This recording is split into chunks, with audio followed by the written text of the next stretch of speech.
Puedes poner la presentación, por favor, hermano Elías. Gracias. Buenos días, hermanos. Siéntense, por favor. Y yo estaba pensando, porque hay muchos pasajes de la Biblia que hablan de la resurrección. En Daniel, en Apocalipsis, en Tesalonicenses, en los Evangelios. Hay muchos pasajes que apoyan esta doctrina, esta enseñanza, este acontecimiento de la resurrección. Pero yo creo que hay un pasaje que como que lo resume todo. Como que ahí se nos habla de todos los aspectos de la resurrección. Y es este pasaje de 1 Corintios 15. Son 58 versículos. Hoy vamos a predicar de esos 58 versículos. No se espanten, no vamos a predicar uno por uno ni de manera tan expositiva. Pero vamos a ver este pasaje, porque el título de esta predicación es Todo acerca de la resurrección. Así que, mis amados hermanos, vamos a orar y vamos a estar prestos para atender a la palabra del Señor.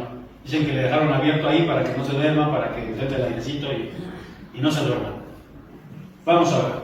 Padre, te queremos dar gracias porque en esta mañana nos has traído desde temprano para poder estar listos ya para alabarte, Señor.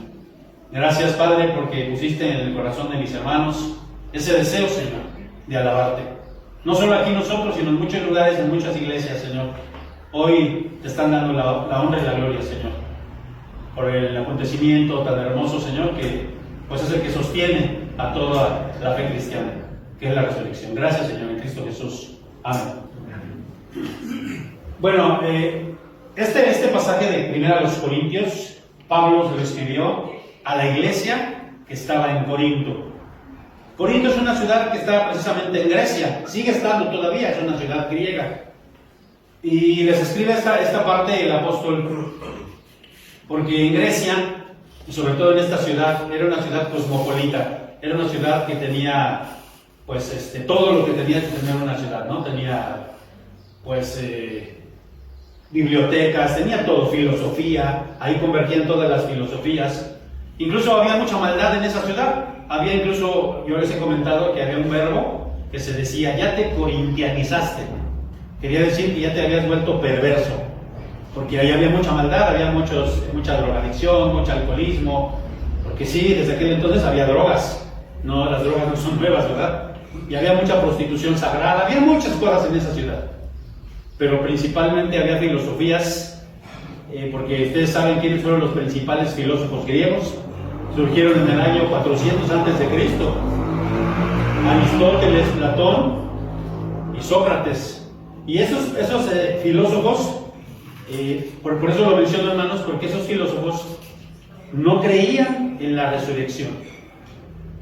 Ellos mencionaban que, y por una simple razón no creían en la resurrección, porque ellos mencionaban una teología que ha hecho mucho daño, una filosofía que ha hecho mucho daño, incluso al cristianismo de nuestros días, que el cuerpo era malo, que solamente el espíritu era bueno y el cuerpo era malo. Y si el cuerpo era malo, ¿para qué iba a resucitar el cuerpo?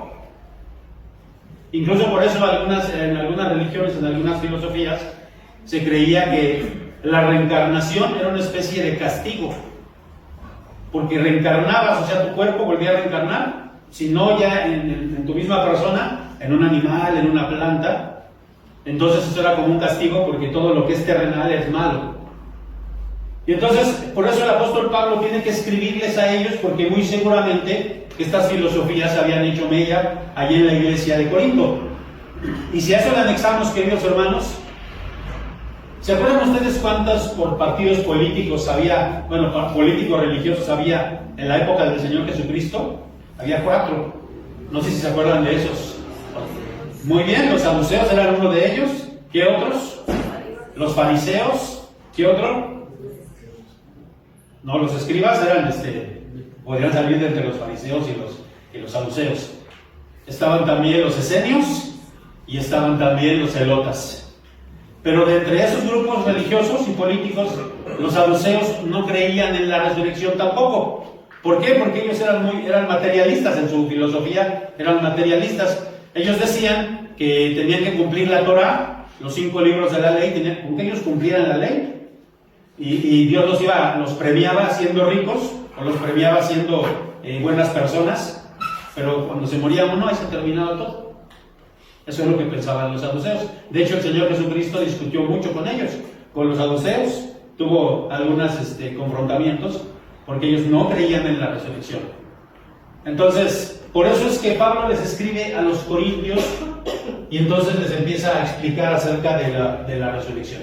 Pues ya habiendo hecho esto como una especie de introducción, fíjense que ayer estaba yo viendo esta película que las he mencionado en algunos otros años de la resurrección. Esta película de El Cuerpo se llama en español.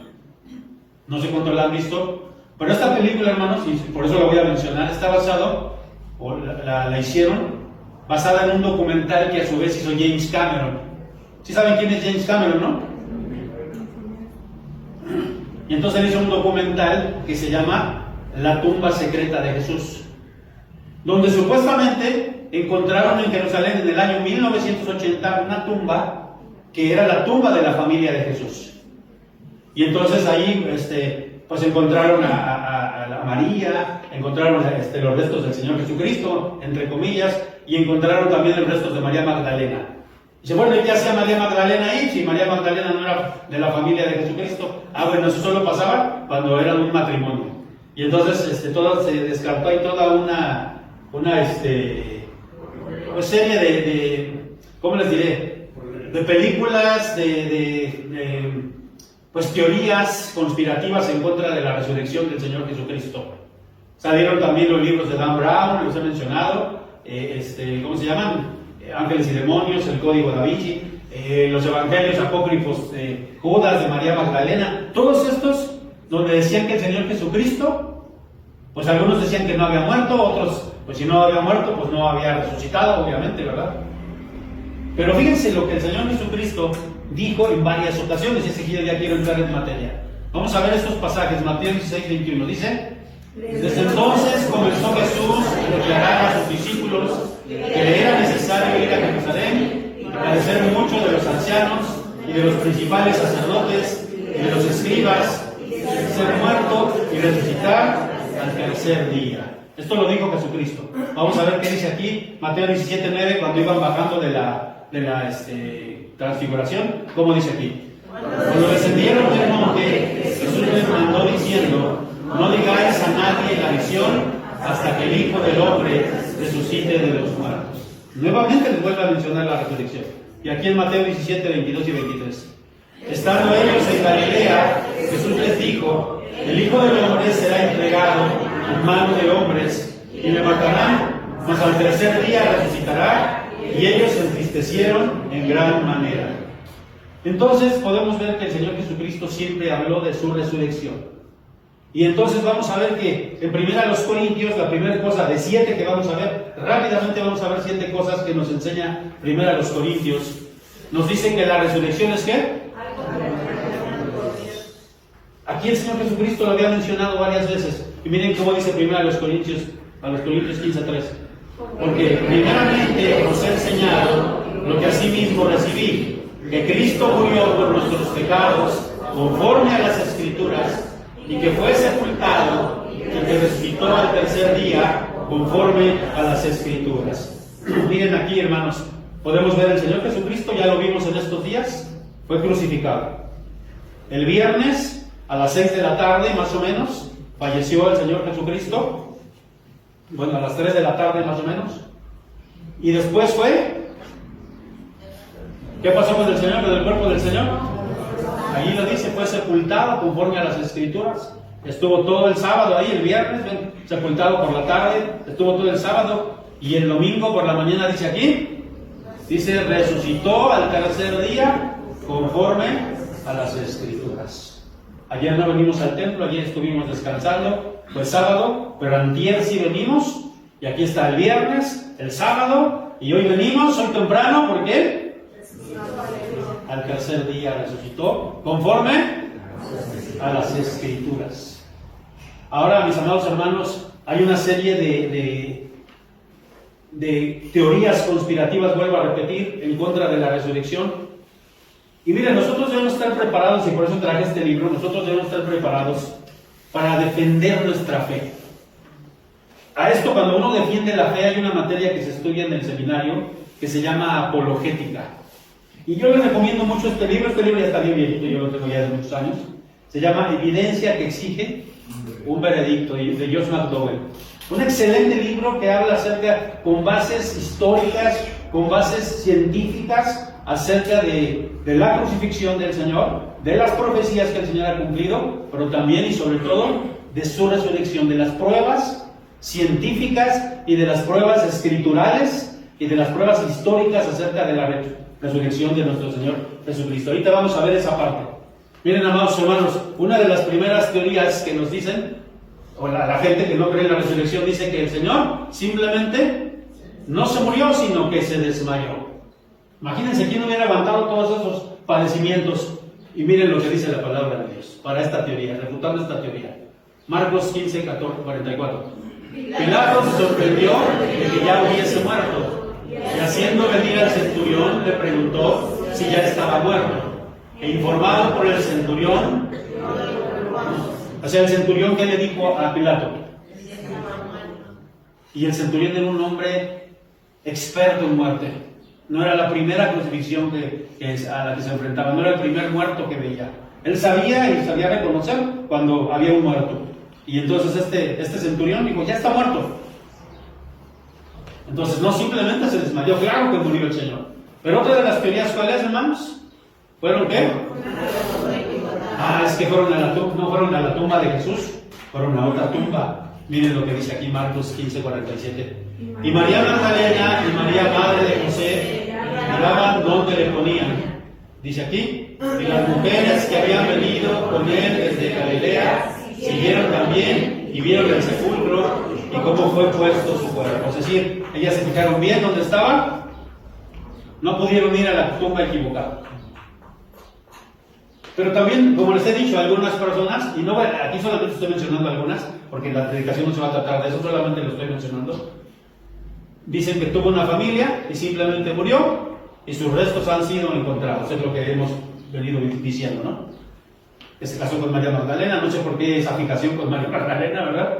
Y algunos evangelios apócrifos dicen que sí, incluso ahí mencionan algunos versículos de los evangelios, como Jesús la abrazaba y la besaba y tuvieron hijos y todo ese tipo de cuestiones, ¿no? Que son algo heréticas.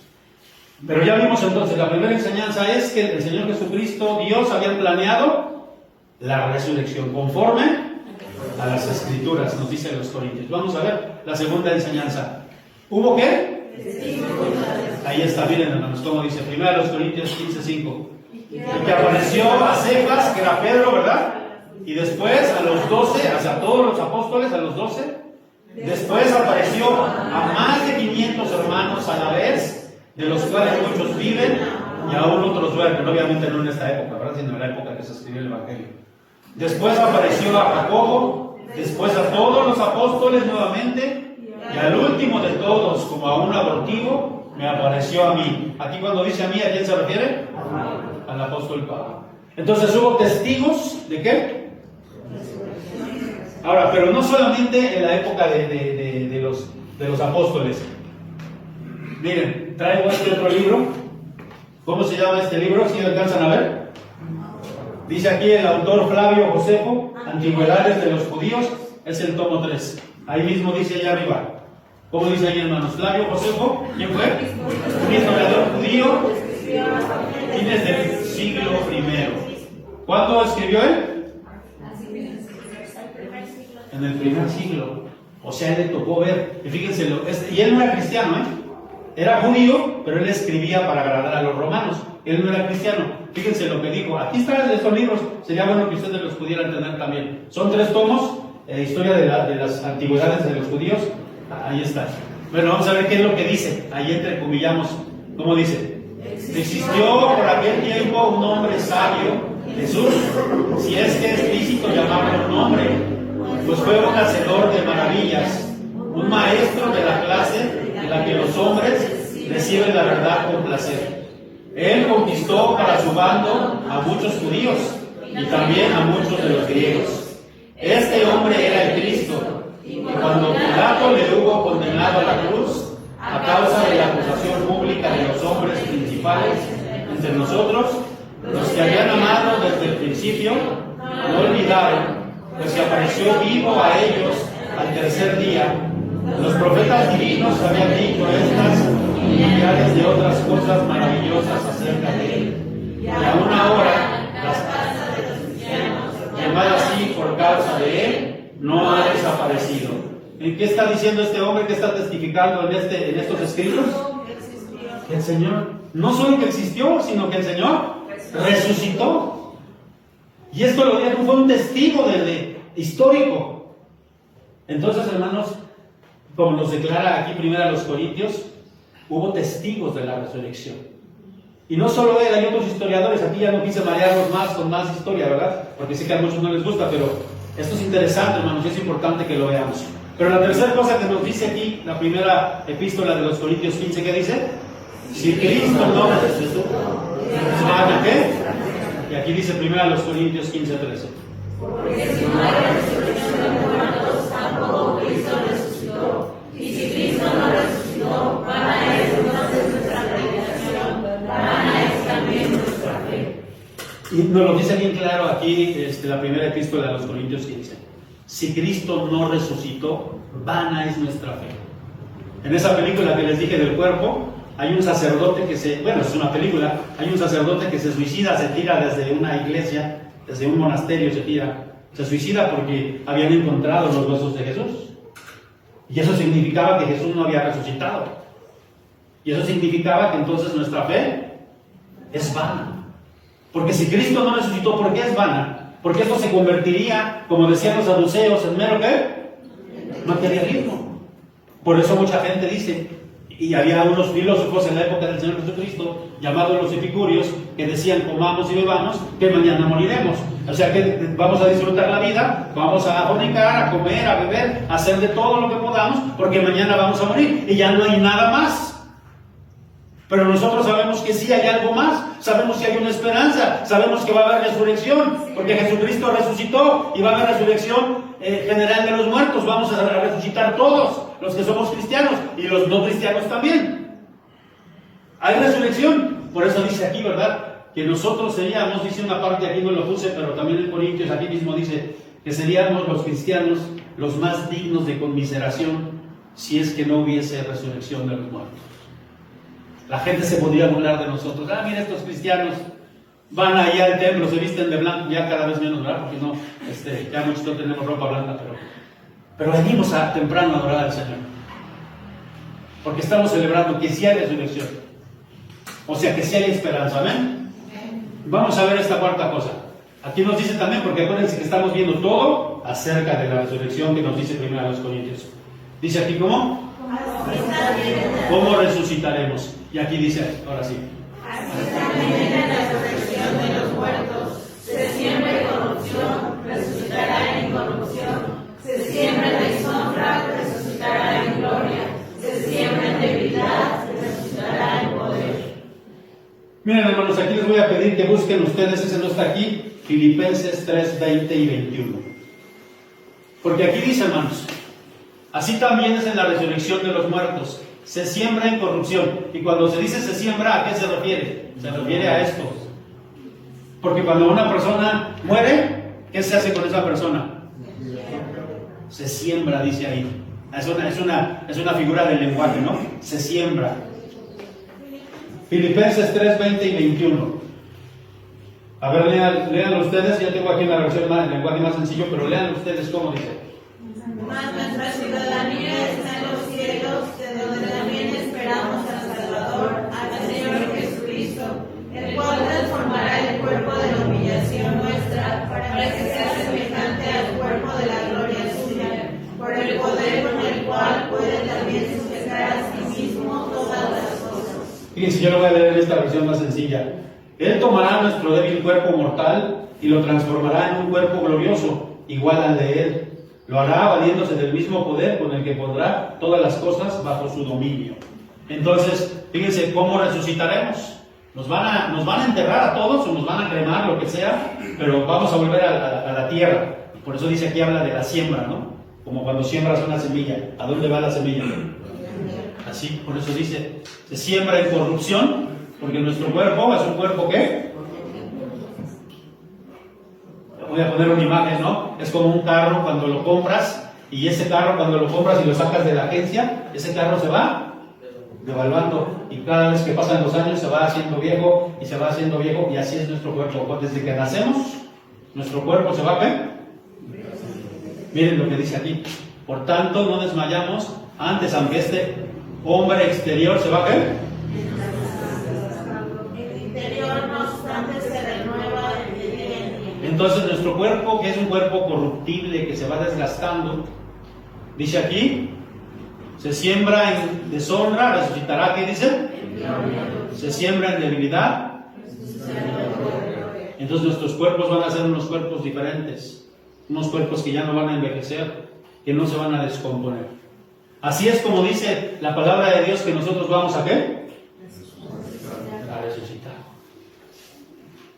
Yo no sé si eso a ustedes les causa pues una esperanza, ¿no? Miren lo que dice aquí, 1 Corintios 15:52.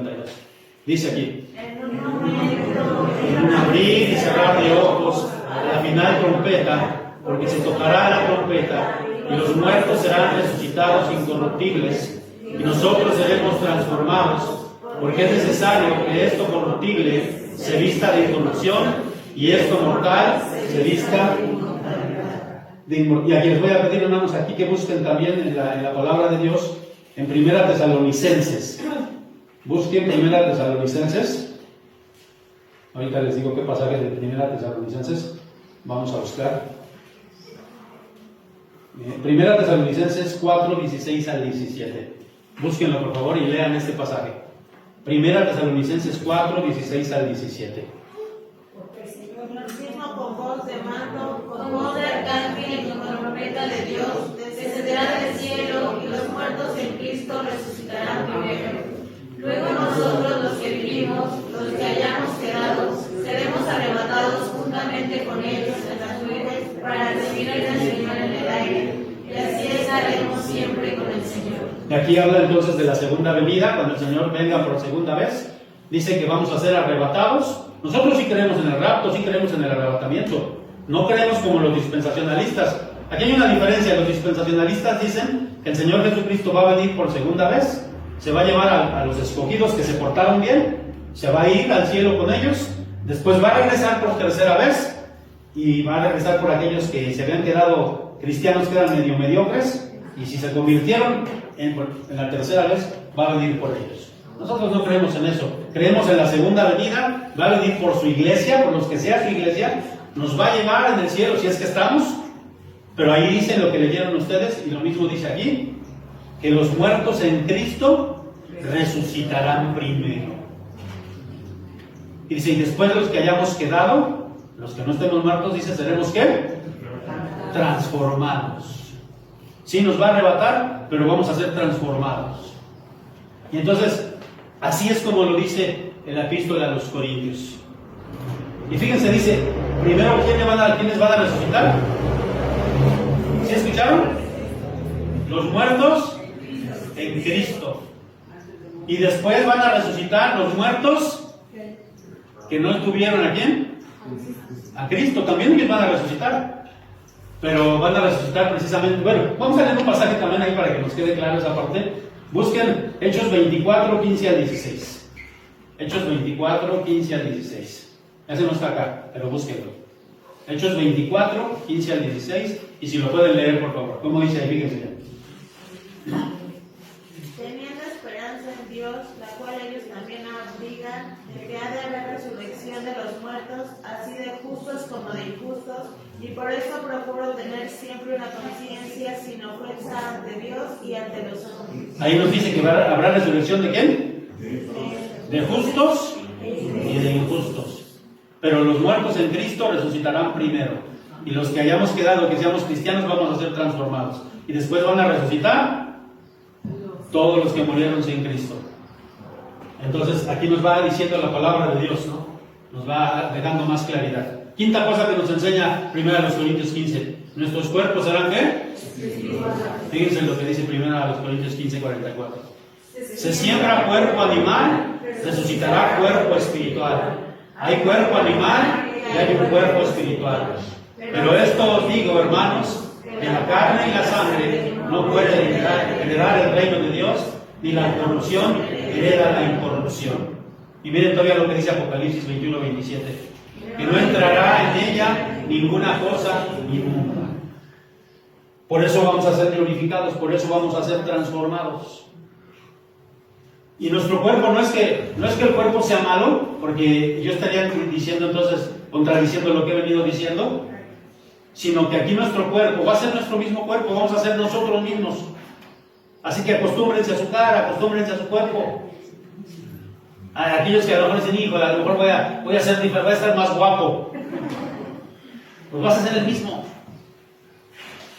Pero tu cuerpo va a ser un cuerpo glorificado y va a ser un cuerpo espiritual. ¿En qué consiste eso de que va a ser un cuerpo espiritual? Pues que vamos a desear la presencia de Dios en nuestras vidas, que ya no vamos a pecar, que vamos a estar capacitados para no pecar. Porque ahorita, aunque tenemos a Cristo en nuestros corazones y aunque nos ha transformado, seguimos pecando. ¿O no es así? Sí. Pero vamos a estar capacitados en nuestros cuerpos espirituales. O sea, cuerpos, fíjense bien lo que estoy diciendo, no almas, no van a ser almas que van a ir flotando, ¿no? Ahí nada más y no, vamos a ser cuerpos glorificados, pero espirituales. Entonces esta parte es bien importante, nuestros cuerpos van a ser unos cuerpos espirituales. Y vamos a ver entonces la sexta cosa que nos enseña, 1 Corintios 15, ¿la muerte qué? Será vencida. Y vamos a leer aquí como dice este pasaje, 1 Corintios 15, 54. Y cuando esto corruptible se haya vestido de incorrupción y esto mortal se haya vestido de inmortalidad, entonces se cumplirá la palabra que está escrita: sórbida es la muerte en victoria. ¿Dónde está, muerte, tu aguijón? ¿Dónde, oh sepulcro, tu victoria? Ya que el aguijón de la muerte es el pecado y el poder del pecado la ley. Mas gracias sean dadas a Dios que nos da la victoria por medio de nuestro Señor Jesucristo. Entonces aquí se nos dice que con la resurrección, la muerte fue ¿qué? Y no es que la muerte sea una persona, la muerte es un acontecimiento. Y digo esto porque hay mucha gente que alaba, que adora a la Santa Muerte como si fuera una persona. Y se la ha pintado así como una calaca, ¿no? Hasta hay un luchador que se llama La Parca, ¿sí o no? Y así la gente es La Parca, la calaca. Y en muchas películas se ha pintado con su guadaña la muerte, como si fuera una persona. La muerte no es una persona, la muerte es un acontecimiento. Pero aquí se te dice, ¿verdad? Que el Señor Jesucristo al resucitar venció esa muerte. ¿De qué manera la venció? ¿Por qué? Miren, fíjense lo que dice aquí Apocalipsis 21:4. Y este pasaje lo hemos leído muchas veces cuando hay algún velorio, algún sepelio. ¿Cómo dice, hermanos? Dios toda lágrima de los ojos de Porque ¿qué, hermanos? Cuando alguien se muere, un familiar tuyo se muere, hay muchas lágrimas, hay mucho llanto. Hace ratito yo me estaba acordando justamente con el hermano Alfredo, y hace cuántos años estábamos nosotros extrañando a nuestro hermano José Luis. Y no solo a nuestro hermano José Luis, ¿a cuántos hermanos estamos extrañando? A nuestra hermana Avi, a nuestra hermana, ayúdenme, ¿a quién ustedes se acuerdan? A nuestra hermana Jerónima, a nuestro hermano Pepe Sport, a nuestra hermana, Joaquinita, al papá de Vero. Porque dice aquí, ¿verdad?, que la muerte trae dolor. Pero ya vencida la muerte, ya no habrá dolor. Dice, enjugará Dios toda lágrima de los ojos de ellos, y no habrá muerte, ni habrá más llanto, ni clamor, ni dolor, porque las primeras cosas pasaron. Fíjense, cuando alguien se muere, como que uno queda confundido, como que uno dice, impotente, ¿no? Y no podemos hacer nada y quisiéramos hacer algo. Y la muerte trae un determinismo, porque así está establecido, ¿no? Está determinado. Todos vamos a ¿qué? A menos que el Señor Jesucristo viniera. ¿Y cómo quisiéramos que el Señor Jesucristo viniera en nuestra época para no morir? Pero el Señor puede venir ahorita, puede venir mañana, cuando Él quiera. Y si vienen muchos años y nos toca morir, pues también vamos a experimentar esto, ¿verdad? Pues está determinado, vamos a morir, todos vamos a morir. Pero con la victoria del Señor Jesucristo, la muerte fue. Y finalmente, fíjense en esta séptima cosa que nos enseña 1 Corintios. Por eso debemos ¿qué? Fíjense lo que dice el último versículo de 1 Corintios 15. Así termina. Así que, hermanos míos, amados, estad firmes y constantes, creciendo en la obra del Señor siempre, sabiendo que nuestro trabajo en el Señor no es en vano. O sea, tenemos la esperanza, vamos a resucitar. Ya el Señor nos habló de la resurrección, ya nos habló que todas las pamplinas que dice la gente que no, que el Señor Jesucristo no resucitó, todo eso es mentira, conforme a las Escrituras nos está diciendo. Hay testigos, el Señor sí resucitó, ya venció la muerte, ya nos está diciendo cómo vamos a resucitar. Y nos va a transformar, porque nada inmundo puede entrar a la presencia del Señor. Pero ya al final nos dice, en base a todo eso, así que, hermanos míos, amados, ¿está qué? Firmes y constantes, creciendo en la obra del Señor. ¿Cuál es nuestra responsabilidad como creyentes? Constantes, creciendo en la obra. Yo les pregunto, ¿la obra del Señor sigue creciendo? Pues yo espero que sí siga creciendo aún más, hermanos. Y que sigamos trabajando para el Señor. Porque este trabajo dice aquí que no es qué, porque un día seremos recompensados, hermanos. Y hay gente que a veces se desanima en las iglesias. ¿De qué sirve que yo trabaje si nadie me lo agradece? ¿Y de qué sirve que yo haga o deshaga si nadie me lo agradece? No, hermano, si hay alguien que te lo agradece, si hay alguien que se fija en lo que tú haces y que tu trabajo es valioso, porque el trabajo que tú haces en el Señor no es qué. El que tengas parado muy temprano y venido a cocinar, ¿es en vano? Que vengas a trabajar con los niños, ¿es en vano? Nada de lo que hacemos para el Señor es en vano. Y fíjense, vamos a terminar con esto, Apocalipsis 20, 12, como dice. Vi a los muertos grandes y pequeños, de pie, delante del trono, y los libros fueron abiertos, y otro libro fue abierto, que es el libro de la vida. Y los muertos fueron juzgados por lo que estaba escrito en los libros según sus obras. Ya sabemos, la salvación no es por obras. No es que llegues ahí y te digan, no, pues tú sí, como dicen, no, como vemos en las películas o en los chistes, no, pues que aquí está San Pedro, no, a ver, tú qué hiciste, hiciste, bueno, pues pásale, ¿no? No, tú vete para allá porque tú no hiciste nada bueno. No es así, porque no es por obras, sino es por la gracia de nuestro Señor Jesucristo, amén.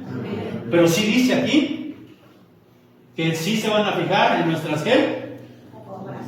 Según sus obras. O sea, el Señor, pues voy a hacerlo así, voy a ser muy gráfico. El Señor te dejará pasar, el Señor te dejará pasar a su reino, pero sí se fijará en las obras que tú hiciste.